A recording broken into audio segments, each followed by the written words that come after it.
All right, English 10. Yeah, it looks pretty good. Back to my chair. We're gonna finish this up. As you can see on the worksheet, I included the definitions to the vocabulary words today. There's only a few. We have paradigm, and a paradigm is a typical example or pattern of something. It's a model. Inherent is a permanently existing character or trait. Pathology is the science of the causes and effects of diseases. Cloistered is kept away from the outside world or sheltered. And a courtesan is a prostitute, especially one with wealthy or upper class clients. Now, we have 3 questions that we're going to talk about here. How do societal forces assist in destroying the marriage of Desdemona and Othello? 2, how does the play reflect the objectification of women? How does the objectification of women contribute to the tragic ending of the play? And then, on your own, you are going to write a well-developed paragraph in which you identify and explain the biggest factor in the destruction of Othello and Desdemona. Is another character in the play to blame? Iago, Rodrigo, Brabantio, someone? Is society to blame? Or are Othello and Desdemona themselves their biggest enemies? Be sure to defend your answer. Now yesterday, sorry I left my notes over here. Yesterday we talked about,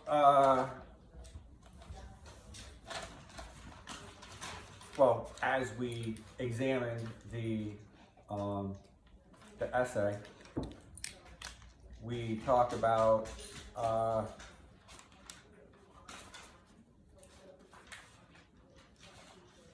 the essential question here, right? What goes so quickly and terribly wrong with the marriage of Othello and Desdemona? And that's what this essay is about, a modern perspective. You know, what led to their ultimate destruction? And we looked at a couple things. We looked at Iago and we looked at Othello himself. For Iago, we considered, what drives him.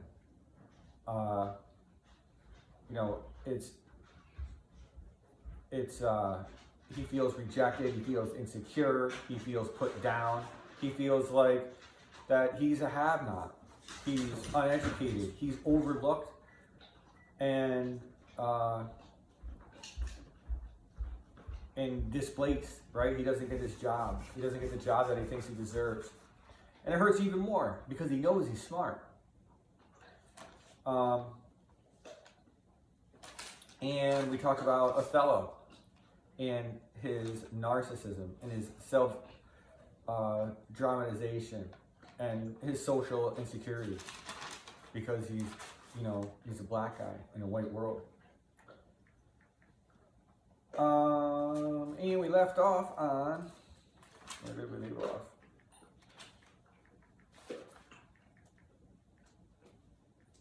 Of course, I got the wrong book. Hold on.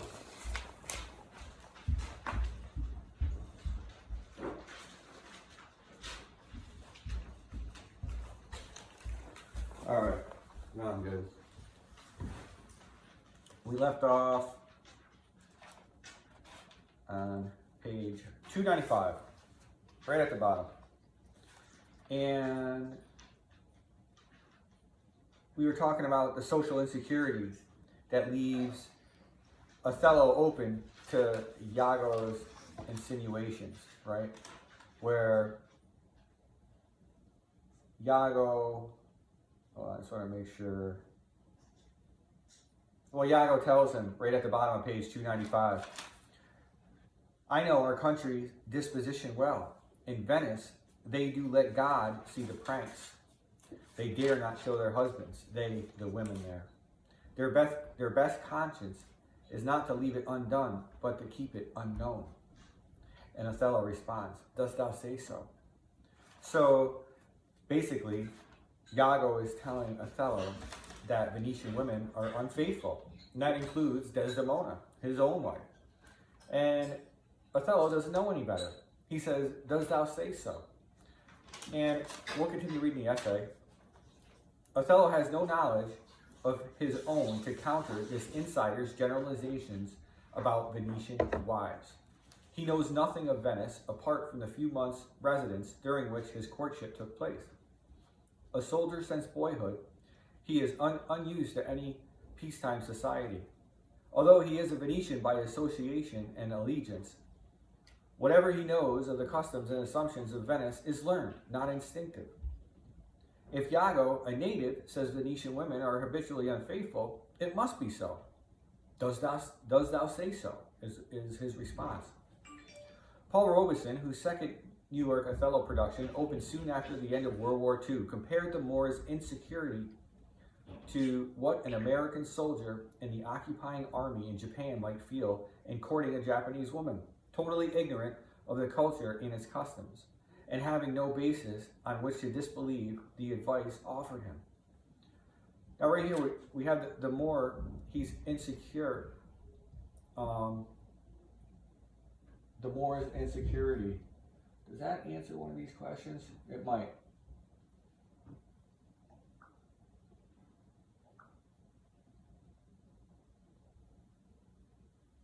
Yeah. Now we'll keep moving. I think it answers one of the questions from yesterday, though. Like, what about Othello's character? Do I have it up from yesterday? I don't think I do. But in that last question from yesterday, like, what things about Othello, allowed him to be taken advantage of by Iago? And it could be it's his insecurity, right? About having no knowledge of Venetian women and culture, and he just believes everything that Iago tells him. And then it says, besides denying him cultural experience, Othello's warrior past unfits him for his present dilemma in another way. He is decisive, as a good commander must be. He does not hesitate in doubt, and when resolved, he must act. Then this quote, "To be once in doubt is once to be resolved. I'll see before I doubt. When I doubt, prove. And on the proof, there is no more but this. Away at once with love or jealousy." So basically what he's saying there is that that he'll doubt, but if he does doubt, he'll look for proof. And if he finds evidence of infidelity, then away at once with love. So he'll never be jealous. He'll seek proof which will resolve the relationship if he finds proof of infidelity, or and at the same time it will release him from that jealousy. So he's decisive. He makes decisions quickly. What works for the soldier is tragic for the husband. It pushes him past the doubt he cannot tolerate to an act of closure that is irrevocable, right? When he sees what he thinks is evidence, he kills Desdemona. It's irrevocable. He can never, bring it back. Between Othello's years of exclusively masculine experience in the tented field and Desdemona's sheltered Venetian girlhood stretches a gap that even the most loving marriage can hardly bridge. He is black, she is white. He is middle-aged, she is young. Neither this disparity in age or Othello's unfamiliarity with Venice is in the story on which Shakespeare based his play. There is another story on which Shakespeare bases Othello, and it's a little different. some of these disparities aren't in that story. And it explains here. In that story, for example, the Moor is a longtime resident. This suggests that the playwright was deliberately accentuating this marriage as a union of opposites. The source story also has the bride and groom live together in Venice for several months after the marriage. Shakespeare, keeping his own emphasis, sends his newlyweds off immediately to the challenges of Cyprus, allowing no time to foster personal or social familiarity. Othello and Desdemona are so thoroughly deprived of common ground as to constitute a paradigm of difference, right? It's a perfect example of that, of difference in marriage. It is as if Shakespeare were directing our attention to the tragic vulnerability of love itself. Desdemona's devotion is total, and while Othello's love may be based in part on her mirroring back to him his best self, and it's a quote from Othello, "She loved me for the dangers I had passed, and I loved her that she did pity them." He has clearly invested his life in their new relationship. Each is dependent on the other, yet each is necessarily separated in isolated selfhood. Beyond Othello's personal deficiencies, then, we may focus on his unresolvable contradiction and the cross purposes and misunderstandings it breeds, inherent in any love relation, but in Othello, dramatically accented and thematized. The play's hero, as well as its villain, may thus be implicated in the disaster that befalls the marriage. From a different perspective, one may see additional psychological dimensions to this tragedy, a tragedy in which societal forces have determining power beyond mere individual drives and deficiency. It is, of course, Venetian society that labels Othello and Iago inferior. Iago for being far down in the social hierarchy, and Othello for being foreign and dark-skinned. Sorry.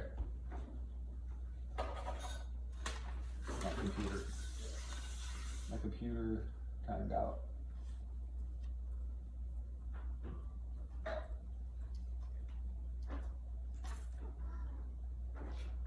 So here we go. Number one, how do societal forces assist in destroying the marriage of Desdemona and Othello? Well, part of that is going to be right there, right? That society has labeled Othello and Iago both inferior for different reasons. Othello for being low in the social hierarchy, and Othello for being foreign and black. Yet while neither Othello nor Iago is at home in the prevailing social system, they are both deeply embedded in it, like all the other characters, and are shaped by it. The play's title, as Michael Long notes, is not just Othello or the Moor, but Othello, the Moor of Venice. The tragedy evolves from and reacts to a particular society, which is dramatized for us, and first in Venice itself, and then precariously maintained in its fortified outpost, Cyprus. Venetian society is in many ways attractive, embellished by graceful accomplishments like Desdemona's singing, playing, and dancing, sustained by a civil order one can take for granted. Brabantio believes those who claim he has been robbed. "This is Venice. My house is not a grange," i.e. a farmhouse. Act 1, Scene 3 shows us a rational government whose officers deliberate carefully and under pressure and hear evidence judiciously. This is where the Duke hears Brabantio's case against Othello and sides with Othello. In other words, this whole society is sophisticated, and it's kind of, it's a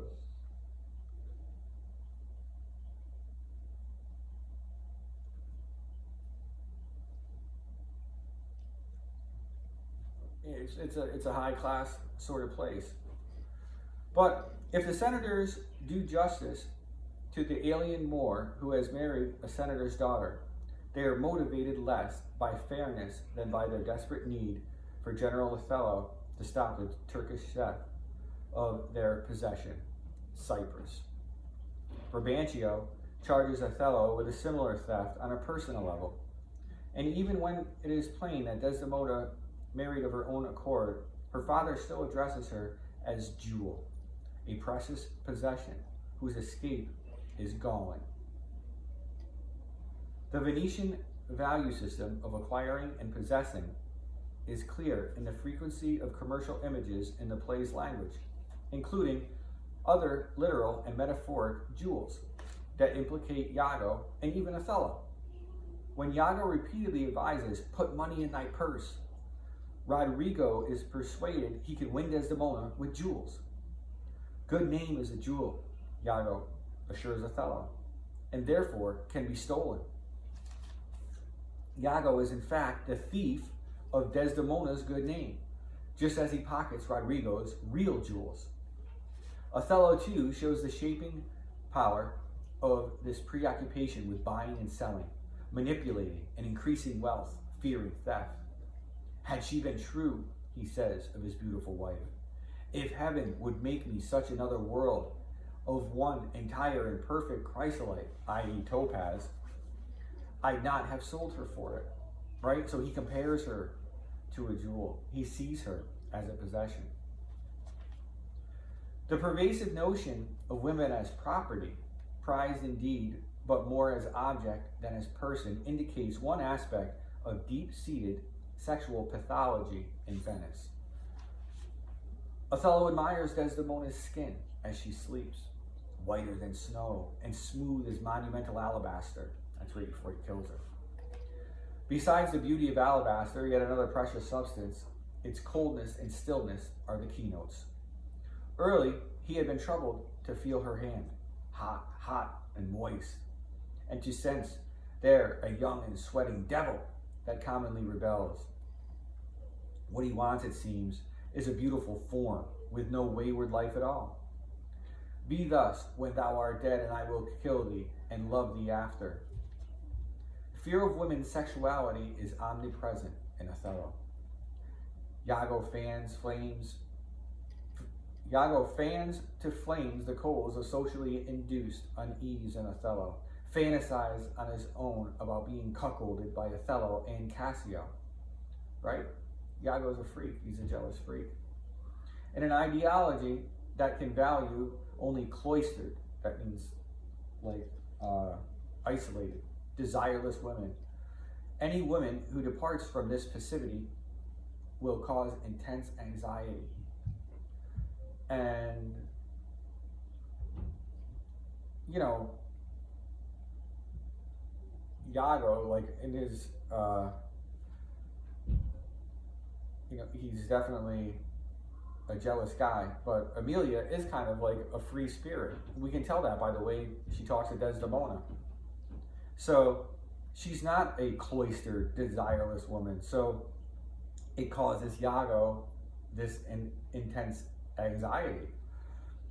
One result is a version of the familiar virgin/whore syndrome, which Cassio actually enacts in the play with the two women who concern him the most. He exalts the divine Desdemona, commanding the Cypriots to kneel to her as if to a goddess when she first gets to the island, remember? He tells everyone, oh, this is the beautiful Desdemona, everybody kneel. And that's before Othello gets there. He resists strongly when Iago's conversations put her in a sexual context. And that's when they're on watch before, well, as Iago is like setting him up, right? Iago starts talking about Desdemona in a sexual way, and Cassio is resistant to it. He refuses, as it says here, refusing to speculate about the wedding night, insisting on her modesty. The woman with whom he is sexually involved, Bianca, is a strumpet. Or is she? Bianca denies it, and we have no evidence from the text that she sells her favors, as Iago says.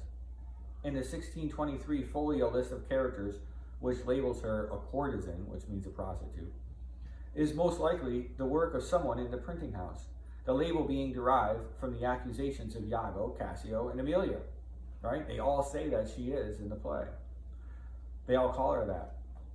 But perhaps we should separate Shakespeare's characterization of Bianca from that of these characters, right? Just because those characters call her those names, does that really mean that's who she is? Perhaps what we ought to register is not that Bianca is a slut, but that Cassio treats her like a slut. If she has desired him and slept with him, she has, in his eyes, become a slut.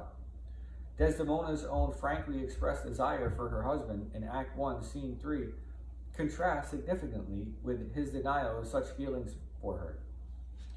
And after he has possessed her, there are suggestions that the revulsion he feels is for his sexual bond with her, as well as for her purported adultery with Cassio.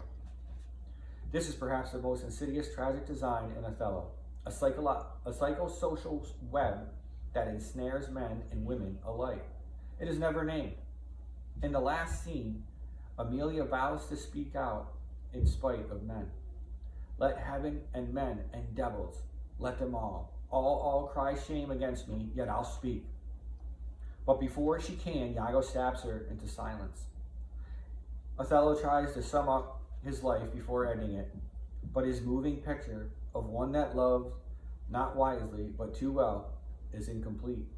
In that same speech, he likens Desdemona to a pearl, richer than all his tribe, still objectifying him, still caught in the Venetian economy of worth.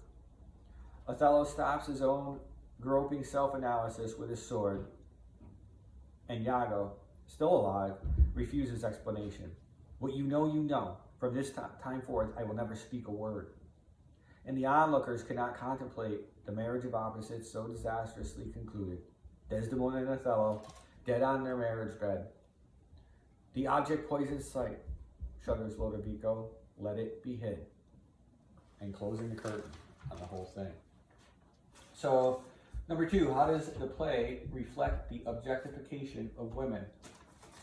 And how does the objectification of women contribute to the tragic ending of the play?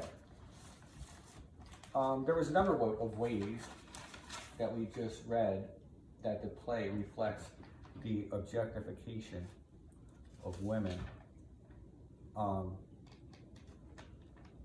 There's a bunch of comparisons here where Brabantio calls Desdemona a jewel, and where at the end of on page 299, the quote from Othello where he says, if heaven would make me such another world of one entire and perfect chrysolite, right? That's that long quote. It's the long quote in the book. Topaz, right? Othello also compares her to a jewel. And at the end of the play, at the very bottom of page 300, Othello says,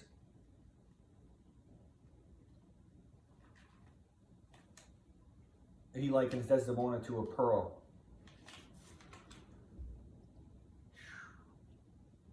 And how does this objectification of women contribute to the tragic ending of the play?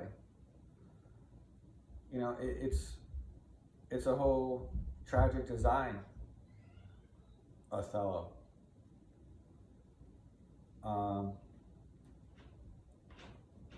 These guys objectify these women and are basically, like it says here,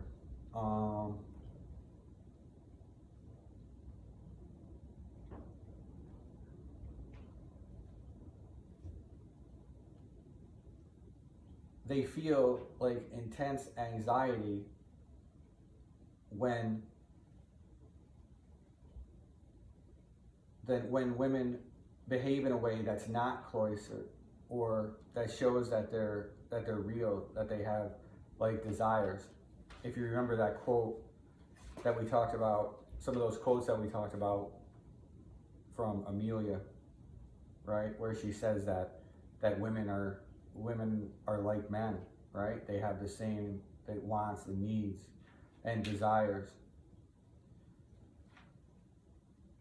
And that kind of behavior makes these guys crazy, which in essence drives their jealousy, which motivates them to do some really crazy stuff, especially Iago and Othello.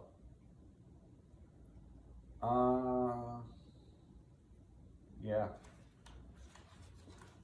And the last question, number 3, in a well-developed paragraph, identify and explain the biggest factor in the destruction of Othello and Desdemona. Is another character in the play to blame? Society, Othello and Desdemona themselves? Be sure to defend your answer. So yeah, I don't expect, maybe like, somewhere between 7 and 10 or 15 sentences. And yeah, that'll be it. And that's the end of Othello. All right, well, I'll see you on Tuesday. Thanks.